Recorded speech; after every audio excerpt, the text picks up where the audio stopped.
Greetings, greetings. How are you? I'm doing good. How are you? I'm doing great. Thank you. My name is Keonnis Taylor, and I'm with Great School Voices. And I am so excited to welcome Mr. Sam Davis, the president of the Oakland Unified School District School Board, with us on the program today. Thank you so much Thank for you. joining us. Yeah, thank you for having me. Of course. Well, we have a few things to cover today. So if you are good with it, why don't we jump right on in? Yes, let's go ahead. Okay, great. So, as we know, November is tomorrow and the elections are right around the corner. So, as we approach the November elections, what are you most proud about what you have done to improve education for young people in Oakland?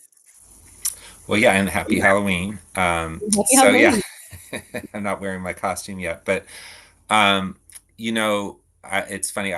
We had a celebration this week for measures G and G1 as we start to think about, possibly needing to renew those tax measures in the future. And I told the young people who were performing for their families, and they were really excited. I was like, how I became president of the school board is like any election, people voted for me.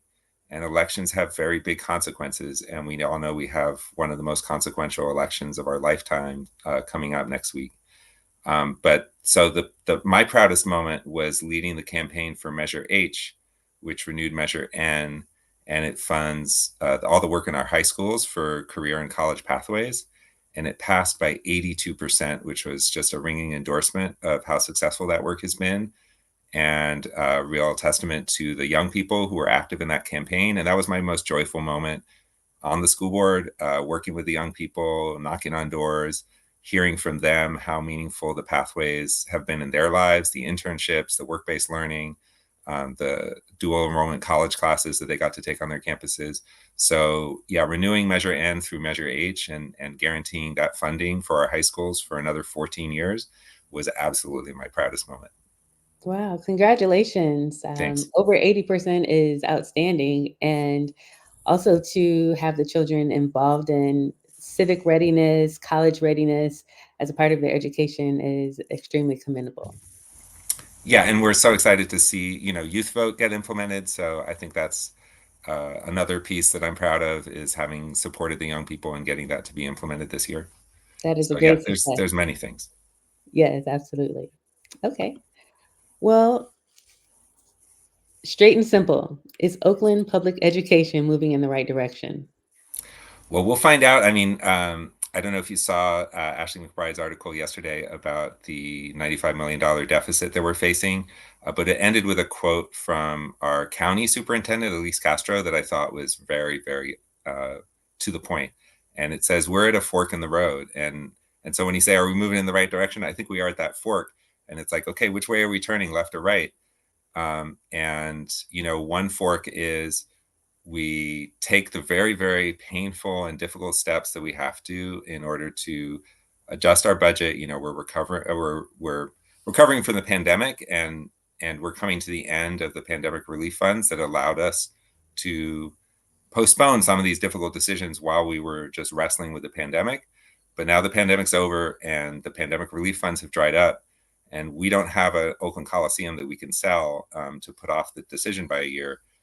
We have to take the decision now. And so, are we going to take that decision? In which case, we get to pivot and turn towards that fork in the road that takes us, looking more at student outcomes, focusing on the future, starting to talk about the transition. We know we have the superintendent for 2 more years, and we want to attract a new excellent superintendent that will try and fill her very big shoes, 2 years from now. Or are we going to take the other path where we continue to agonize about this? We can't make a decision. This cohort, that cohort, how's it going to work? What's the process?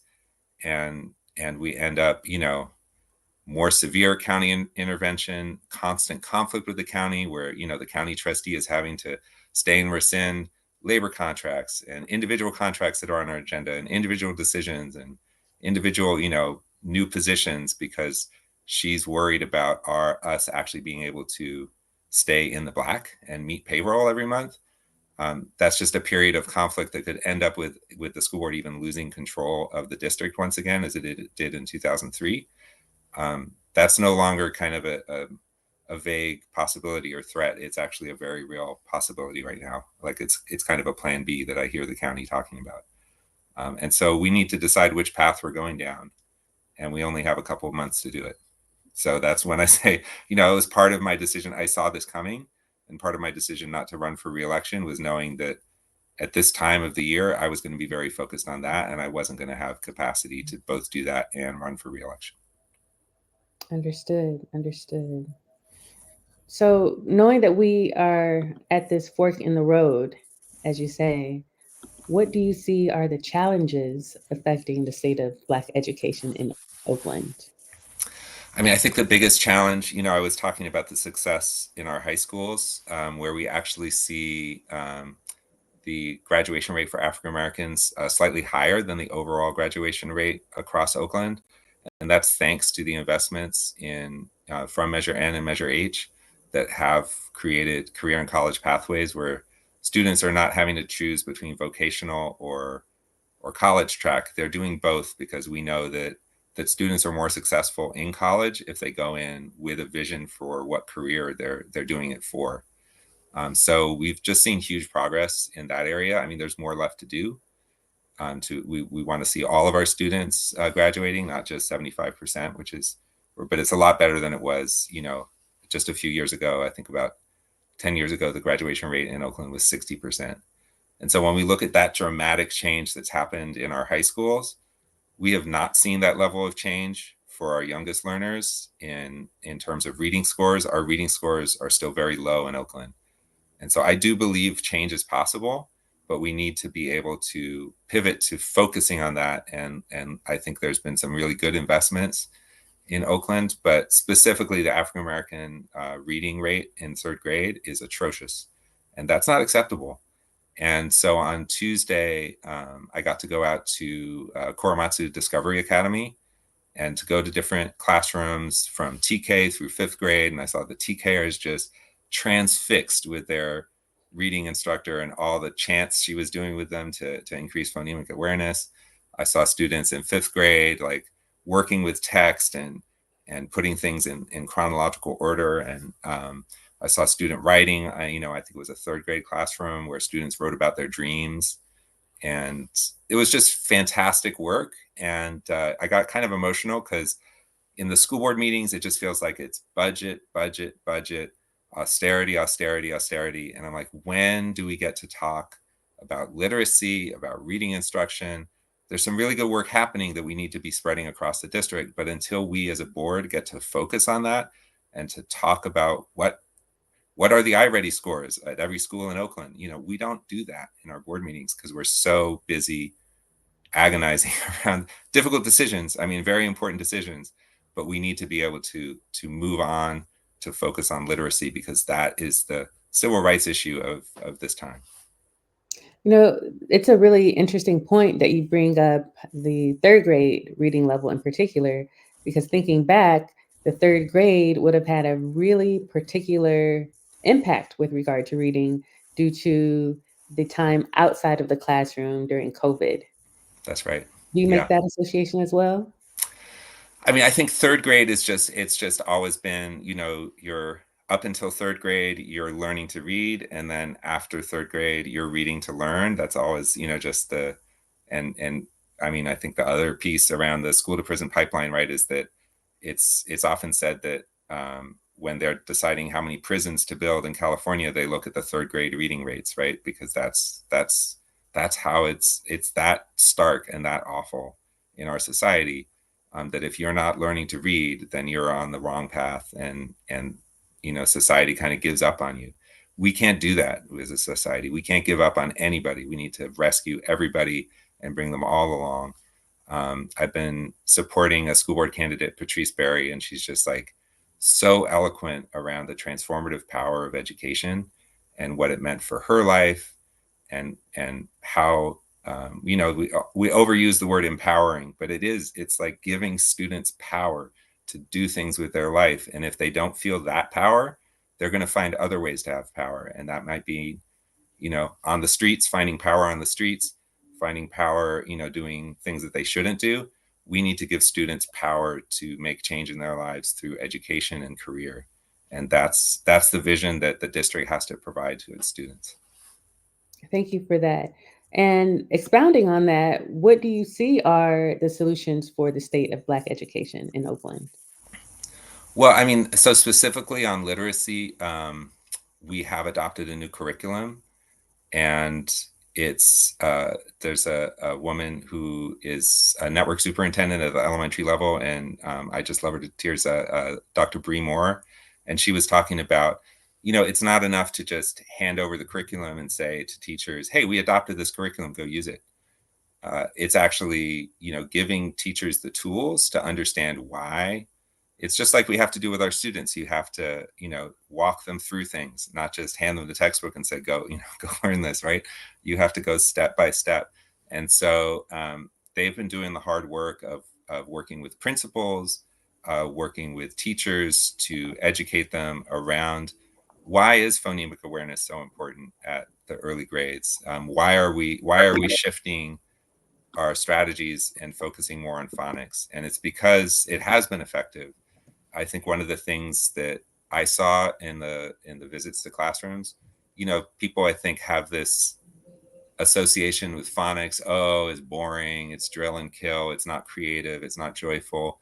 But I saw students really experiencing joy with playing with the sounds, playing with the letters, using invented spelling when they were writing their stories about their dreams. But they're sounding things out. They're learning the rules of English. I saw a student. She was copying over a sentence, and she changed the word exclude to disinclude, which is not a word, but it's the kind of mistake that shows you she actually understood what she was copying. She wasn't just blindly copying something. And so, as students really engaging with and wrestling with meaning, and I think in a context where, as a district, we talk about being an anti-racist district and questioning the assumptions that we see in history, questioning, why are things the way they are? We have ethnic studies in all of our ninth grade classrooms. And so teaching students to be proud of their heritage, whether it's African American, whether it's Maya Mom, whether it's Mexican American, that all of our students, whether it's Samoan American, all of our students are learning to be proud of their heritage and how their people have been significant in history. Because it's not just learning because that's what we have to do. It's learning for empowerment. Beautiful. Thank you for that. Now, we surveyed members of the Oakland community, and they shared some of the challenges and solutions that they feel exist regarding the state of Black education in Oakland. So we want to share some of those with you. As far as the challenges, they said resources, racism, poverty, poor leadership, lack of political will to make hard funding decisions, wasted money, teacher quality, and lack of diversity, as well as adult special interests. Mm-hmm. Do you have comments in terms of how you would address those concerns? I mean, it's painful to see that list because I think all of those are challenges that we do have in Oakland. I was just at a national conference for urban school districts, large urban school districts, and it's it's really somewhat healing to go to those spaces and talk to school board members who are facing those same challenges. It's not, Oakland isn't unusual. I think there's been times in the past where we've faced these challenges to an unusual degree. I think now it's something you would probably see in a lot of urban school districts. A lot of districts, got really significant resources during the pandemic, and those have dried up, and they're facing very, very intense deficits. A lot of districts are, they're in cities where the population is being hit really hard with displacement, gentrification, lower birth rates, declining enrollment, and that's hard. That's hard stuff. And until so we did this little field trip down to Apple Park yesterday to meet with some of the leaders at Apple, trying to get some resources from Apple for Oakland. I don't know if it's going to work out, but it was just, it's kind of crazy to see the resources that they have as a $1 trillion corporation that is right in our backyard in Cupertino. We don't have those resources, and that's not fair. And until, the very wealthy in this country pay their fair share, and our state as a state has made huge strides through local control funding formula to more adequately funding urban education, but there's so much further to go. I mean, until we have the kind of resources that Apple Computer has, you know, I was joking with somebody because one of our district staff said, maybe you at Apple can have some engineers who can help us to figure out how to do more with less. I was like, it doesn't look like they're doing more with less at Apple. It looks like they're doing more with more. A lot more. We need some of that more here in Oakland because it would go such a long way to addressing some of those issues.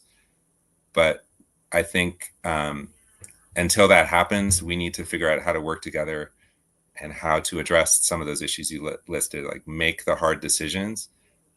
We need to recognize there's no, God willing, and Kamala Harris is elected on Tuesday, but she's not going to swoop in. Even being from Oakland, she's not going to swoop in and give us $1 billion and fix things magically.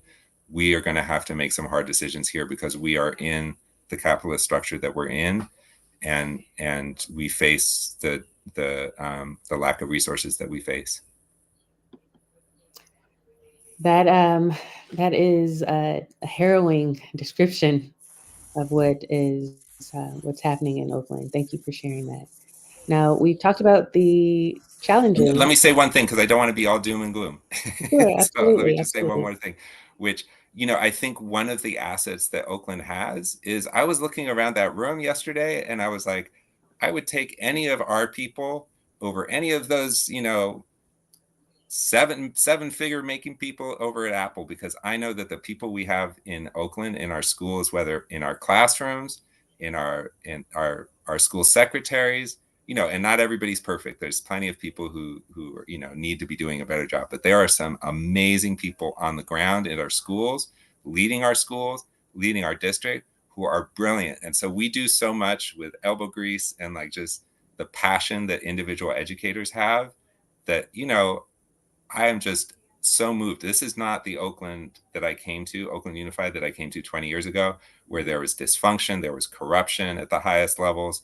You couldn't trust people to make the right decisions. I see people doing brilliant work at every level of the organization, and that's what we depend on. But sometimes one of the issues is, because we depend on people's passion to fuel the work, we have to let 1,000 flowers bloom and like everyone's doing their own passionate thing.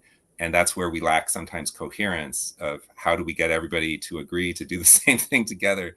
Everyone's doing their own like magical dance, but we need to figure out how to dance together and do the same dance, so that we can be more coherent and more structured in Oakland.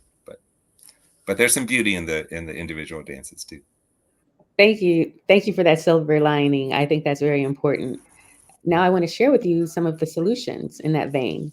So, Mm-hmm. some of those are more political will, more school collaboration, which you mentioned, more funding, which you also mentioned, better teacher pay, better teachers, more experienced teachers, more teachers of color, and support for families. Our question is, how would you address these concerns? Well, and Well, to get a actually, little I'm sorry. political on you. Oh, sorry. Finish your. That those are solutions, and so we Yeah. would really want to ask you what solutions you feel are viable to implement, and what would be your advice as you are ending your tenure, for steps to ensure that these things happen. Well, and yeah, so to get a little political on you, I have endorsed, a few candidates for school board. Dr. Clifford Thompson has just been, and he and I disagree often on charter school issues, but on all the really important issues that face us, I just find him to be a tremendous ally and colleague on the board. He's been just so consistent around how can we talk about student outcomes more often and more in depth at our board meetings. And then aside from him, I've endorsed 2 moms. I feel like we need some more mom energy. There's a lot of dudes on our school board right now, and I would love to see these 2 mothers, Rachel Latta and Patrice Berry. I think when you have your own kids in the schools, it's a different place that you come to the conversation. And I've always been about parent empowerment in the district. That's been my work my whole time in OUSD. And so it was really moving to me to see these 2 moms step up and be willing to run for school board. My student graduated, class of 2024, Congratulations. Rochester Institute of Technology freshman right now. So, my time in OUSD, I feel like is completed. And we don't have any other current parents of school-age children on our board. We have folks who, retired. Maybe they have grandkids in the schools, but I think it's a different vibe a little bit when you're actually dropping off your student every day at the school that you're making decisions about. So I'm excited to see their leadership. I think they're both deeply committed to equity and have spoke really passionately around the racism that is endemic in our society and that our schools are trying to address. And so I think that the 2 of them will make, the right decisions. They might disagree sometimes. I don't doubt they will have different approaches, but I think they will be collaborative and they will help bring the board together to make those decisions. Wonderful. Well, Mr. Davis, thank you so much for your thoughtful reflections and for all you do and for all you've done to improve education, not just for the Black students in Oakland, but for all students in Oakland. Is there anything else you'd like to share before we conclude? I just want to appreciate you for stepping into this space. I think journalism that's about our schools is, there's not enough of it. And people are hungry for it. And so I really appreciate you. You had excellent questions, and it's a really important resource to us to have people like you and Ashley McBride educating the public about what's going on. Thank you so much. And enjoy your Halloween. Okay, thank you. Yeah, happy Halloween, trick or treat. Thank you so much. Peace.